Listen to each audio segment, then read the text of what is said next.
Each time I go lower in frequency, I have to compensate for the output generation just because the antenna is simply not tuned for that. So this particular one is at 0.640 microvolts.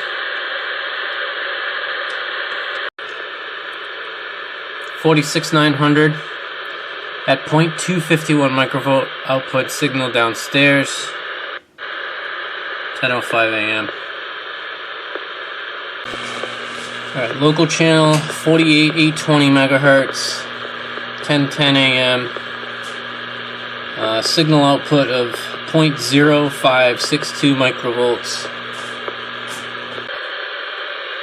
Okay, 44540, 0.640 microvolts.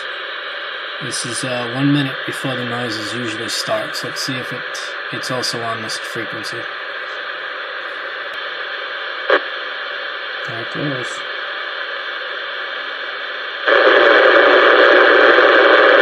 Okay. It's broadband. 46900, same noise.